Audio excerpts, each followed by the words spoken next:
10/3, इसका आंसर क्या आएगा 3.3333। तो ये चलता चला जाएगा, कभी ख़त्म नहीं होगा। इसको इस दूसरी शक्ल में लिखें तो आपके पास ये बन जाता है 3.3 डॉट। इस डॉट का मतलब होता है कि वो नंबर इन्फिनिटी टाइम्स रिपीट हो रहा है। तो देखें जैसे 10/3 को डिवाइड करें तो आपके पास 3.3333 बनता था। इसी तरह सवाल में कह रहा है कि आपने इसको सॉल्व करना है और बताना है कि ऐसा क्या नंबर है कि जिसको हम डिवाइड करें तो हमारे पास ये आंसर बने। अस्सलाम वालेकुम dear students, welcome back to another video. आज के इस वीडियो में स्टूडेंट्स हम बहुत ही इंपॉर्टेंट 2 क्वेश्चंस को डिस्कस करेंगे। वीडियो को एंड तक ज़रूर देखिएगा ताकि आपका कोई भी पॉइंट मिस ना हो। तो चले तो स्टार्ट करते हैं। क्वेश्चन नंबर 1 में स्टूडेंट्स हमारे पास कहता है कि if Sn is equal to n into 2n minus 1 then find the series. आपको स्टूडेंट्स उसने Sn दे दिया गया है और कहता है कि सीरीज़ फाइंड आउट करनी है। अब देखें स्टूडेंट्स, Sn कहते हैं sum of first n terms. Series जो भी दी हुई होगी उसमें से पहली फर्स्ट n टर्म्स के सम को हम क्या बोलेंगे स्टूडेंट्स, Sn कहेंगे। यानी कि a1 plus a2 plus a3 plus up to so on plus an, यहाँ तक a1 a2 a3 से an तक जो सम लिखेंगे उसको हम क्या बोलेंगे, Sn। Plus up to so on अगर हम डाल दें तो वो इनफाइनाइट सीरीज़ बन जाएगी क्योंकि वो ख़त्म नहीं हो रही, डॉट डॉट डॉट चलती जा रही है।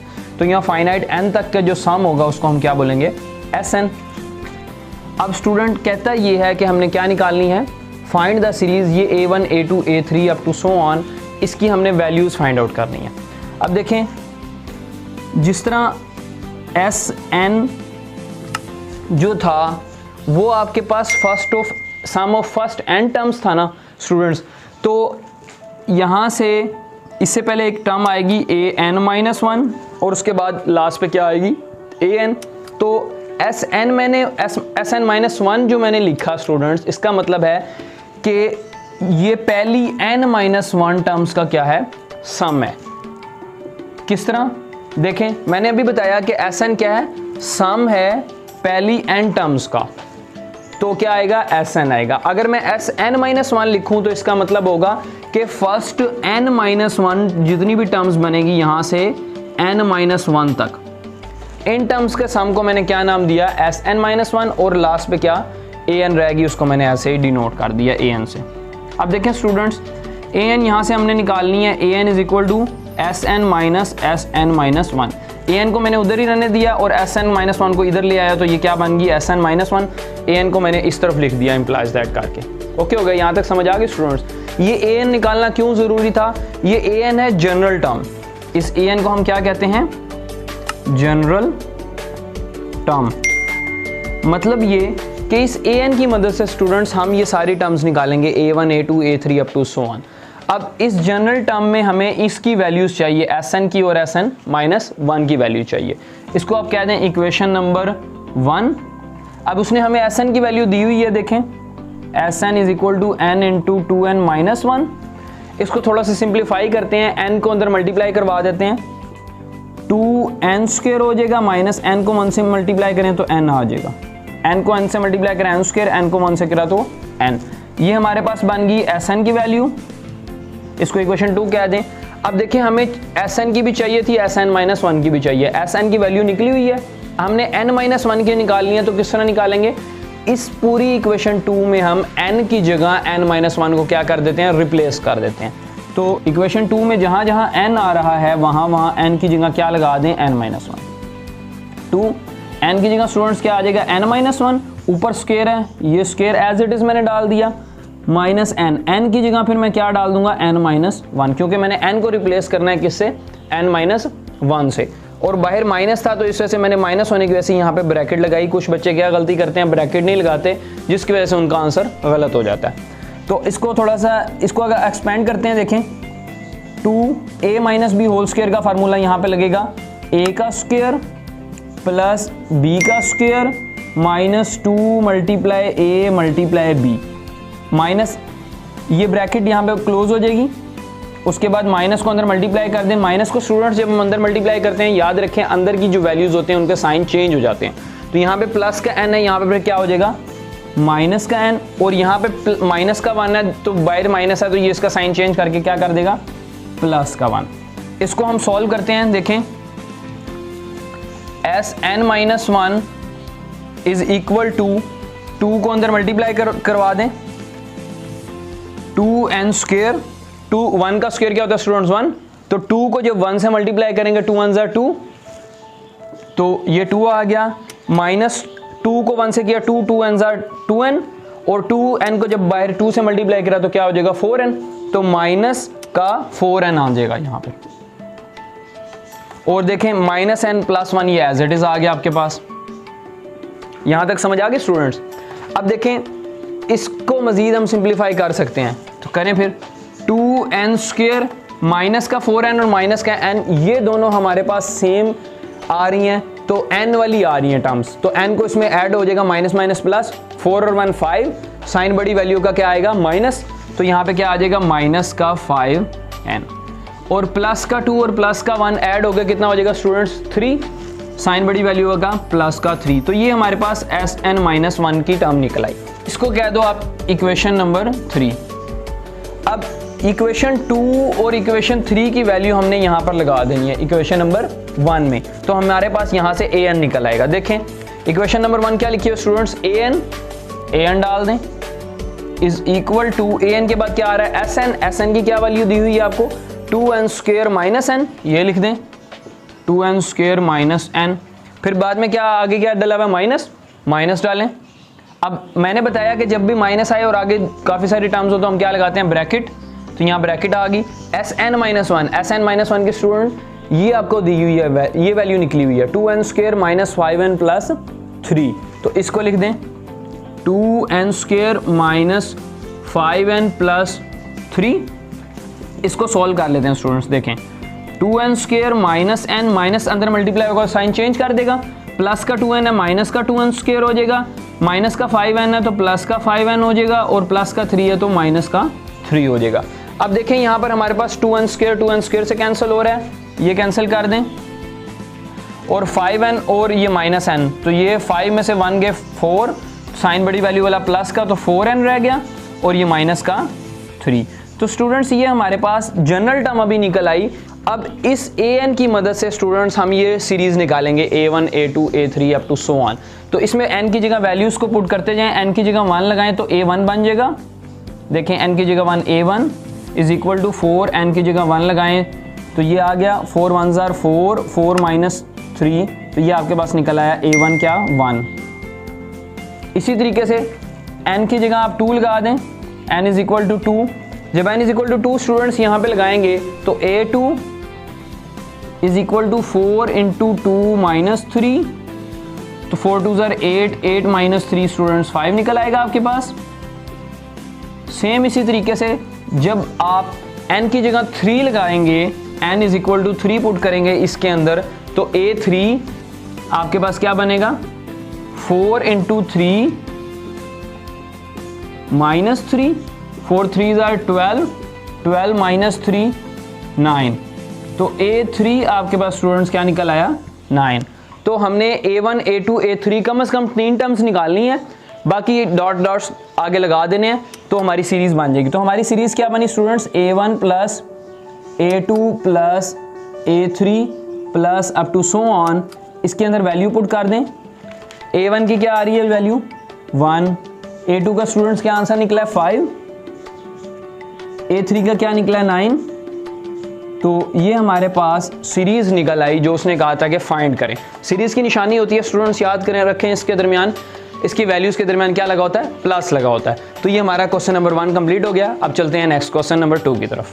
जी तो स्टूडेंट्स अब क्वेश्चन नंबर 2 है हमारे पास। क्वेश्चन नंबर 2 में कहता है find the vulgar fraction 1.5.3 equivalent to the recurring decimal. कहता है कि आपने इसको सॉल्व करना है और इसको सॉल्व करके आपने एक ऐसी फ्रैक्शन निकालनी है कि जिसको जब हम डिवाइड करें आंसर में तो हमारे पास ये आंसर बने। जैसे आपके पास जैसे होता है फॉर एग्जांपल 10/3, तो आप लोगों को पता है इसका आंसर क्या आएगा 3.3333, तो ये चलता चला जाएगा, कभी ख़त्म नहीं होगा। इसको इस दूसरी शक्ल में लिखें तो आपके पास ये बन जाता है 3.3 डॉट। इस डॉट का मतलब होता है कि वो नंबर इन्फिनिटी टाइम्स रिपीट हो रहा है। तो देखें जैसे 10/3 को डिवाइड करें तो आपके पास 3.3333 बनता था। इसी तरह सवाल में कह रहा है कि आपने इसको सॉल्व करना है और बताना है कि ऐसा क्या नंबर है कि जिसको हम डिवाइड करें तो हमारे पास ये आंसर बने। अब हम चलते हैं इसके सॉल्यूशन की तरफ। देखें तो 1.5.3. अब मैंने आपको अभी बताया कि जहां पे डॉट होगा उसका मतलब है वो नंबर क्या हो रहा है, इन्फिनिटी टाइम्स रिपीट हो रहा है। तो आप इस 5 और 3 को इन्फिनिटी टाइम रिपीट करें। 1.535353 dots up to so on, ये आपने चला देना है। यहाँ पे ज़ाहिर बात है इन्फिनिटी तक लिख तो नहीं सकते, लेकिन हमने ये डॉट लगा देने हैं। अब इसको हम मजीद आगे सॉल्व करते हैं। देखें इसको हम यूँ भी लिख सकते होते हैं 0.535353 अप टू सो ऑन। मैंने क्या किया, सिंपली 1 को सेपरेट लिख दिया, 0.535353 को प्लस करके सेपरेट कर दिया। ये तो आप लोगों को भी पता है, जैसे 1.2 हो तो उसको लिख सकते हैं 1 + 0.2। तो सेम यहाँ पे ये काम किया। ओके हो गया स्टूडेंट्स। अब नेक्स्ट स्टेप में देखें, इसको मैं इस शक्ल में भी लिख सकता हूँ 0.53 plus 0.0053 plus 0.000053 plus up to so on. अब ज़रा देखें समझें कि ये मैंने किस तरह लिखा। देखें मैंने क्या किया, ये पहला वाला लिख लिया पहले 0.53, ओके हो गया। फिर दूसरे नंबर पे मैंने जब ये वाला लिखा 0.53 तो मैंने इसकी जगह पे और इसकी जगह पे मैंने 2 0 लगा दिए। ओके हो गया स्टूडेंट्स। फिर उसके बाद जब मैंने ये थर्ड वाला लिखा, ये तो लिख लिया 0.53 लिख लिया। इससे पीछे जितने नंबर्स हैं 1 2 3 4, तो इस 4 मैंने इसकी जगह क्या लगा दिए, 0 लगा दिए, plus up to so on. ऐसा करने का मुझे फ़ायदा स्टूडेंट्स ये हुआ कि ये जो है मेरे पास इनफाइनाइट ज्योमेट्रिक सीरीज़ बन गई। इनफाइनाइट ज्योमेट्रिक सीरीज़ ये बन गई। अब देखें ज्योमेट्रिक सीरीज़ मैंने आपको पिछली वीडियो में भी स्टूडेंट्स बताया था क्या होती है।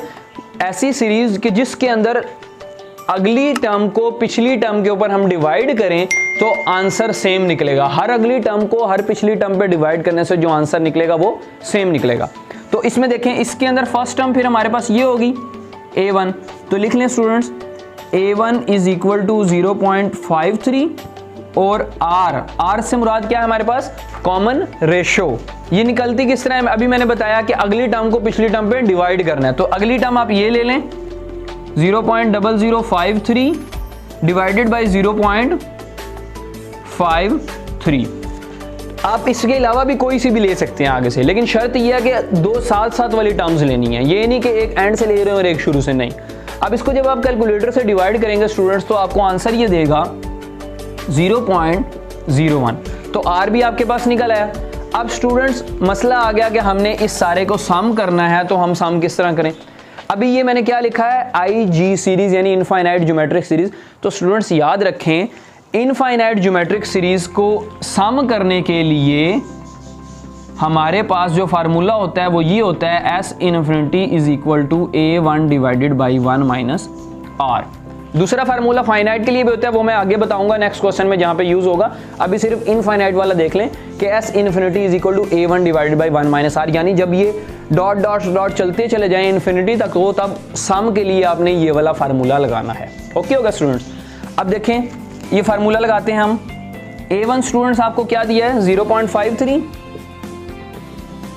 Divided by 1 - R। R कितना निकला स्टूडेंट्स हमारे पास 0.01, तो लिख लें 0.01 = अब इसको सॉल्व करते हैं। देखें 0.53 इसी तरह 1 में से 0.01 माइनस करें तो 0.99 आपके पास आंसर आ जाएगा। कैलकुलेटर से आप लोग चेक कर सकते हैं। ओके होगा स्टूडेंट्स। अब इसको कैलकुलेटर से डिवाइड करके भी लिखें तब भी ये 53 डिवाइडेड बाई 99 देगा। डायरेक्ट करना चाहें तब भी वो यही देगा। देखें किस तरह होगा डायरेक्ट। 53 मैंने डेसिमल पॉइंट खत्म कर दिया, इसकी डेसिमल की जगह नीचे आ गया 1, आगे 2 डिजिट्स थे उसकी जगह क्या लगा दिया 0, मल्टीप्लाई 0.99 पॉइंट खत्म करके मैंने यहाँ पे क्या लगा दिया 99, और नीचे पॉइंट की जगह पे क्या आ जाएगा 1, और आगे जितने हैं डिजिट्स हैं उनकी जगह पे उन 0 लगा दें। तो 2 डिजिट्स हैं तो 2 0। देखें ये 2 0 से कैंसिल हो गए, तो क्या निकल आया आंसर 53 डिवाइडेड बाई 99 सॉरी। अब ये 53 डिवाइडेड बाय 99 ये पूरे का जवाब नहीं है, ये सिर्फ इसका जवाब है जो कि मैं रेड से मार्क कर रहा हूँ। देखें ये जो मैंने रेड से रेक्टेंगल बनाई, इसके अंदर जितनी सीरीज लिखी हुई है इसको सम करने से ये बन रहा है, क्योंकि क्या लिखा हुआ है एस इन्फिनिटी, और हमने इसी सीरीज को अभी सम करके जवाब निकाला है। तो फिर इसका जवाब किस तरह निकलेगा, जब हम इसको क्या करेंगे 1 में ऐड कर देंगे। तो हमारे पास फिर जो टोटल आंसर बनेगा वो इस तरह बनेगा। देखें 1.5.3 इज इक्वल टू 1 प्लस इस सारे की जगह पर इसका जवाब एस इन्फिनिटी कितना निकला है 53 डिवाइडेड बाय 99, तो वो लिख लें 53 डिवाइडेड बाय 99। अब स्टूडेंट्स इसको सॉल्व कर लें, एलसीएम ले लें, तो आपका आंसर निकल आएगा। देखें एलसीएम आ गया 99। अब एलसीएम जब आ जाए यहाँ पे नीचे कोई वैल्यू ना हो तो आप इसको डायरेक्ट इससे मल्टीप्लाई करते हैं शॉर्टकट तरीके से। तो 99 1 टाइम्स 99 प्लस और ये वाली वैल्यू एज इट इज लिख देते होते हैं, तो 53। अब इन दोनों को सम कर लें तो आपके पास आंसर निकलता है। तो 1.53 डॉट्स को जब हम सॉल्व करें तो हमें पता लगता है कि 152 डिवाइडेड बाई 99 आंसर निकलेगा। तो यहाँ से हमें पता लग गया स्टूडेंट्स कि अगर हम 152 डिवाइडेड बाई 99 करें कैलकुलेटर के ऊपर तो हमें जो आंसर मिलेगा वो ये मिलेगा 1.535353 इस तरह चलता चला जाएगा, और फिर हम इसको दूसरी शक्ल में यूँ लिख सकते हैं 1.5.3 डॉट। तो ये था हमारा क्वेश्चन नंबर 2। उम्मीद करता हूँ आज की वीडियो आपको पसंद आई होगी। अगर वीडियो अच्छी लगी हो तो अपनी राय का भी ज़रूर इज़हार करें कमेंट सेक्शन के अंदर, और मेरे चैनल को भी सब्सक्राइब कर दें। मिलते हैं नेक्स्ट वीडियो के अंदर, तब तक के लिए अल्लाह हाफिज़।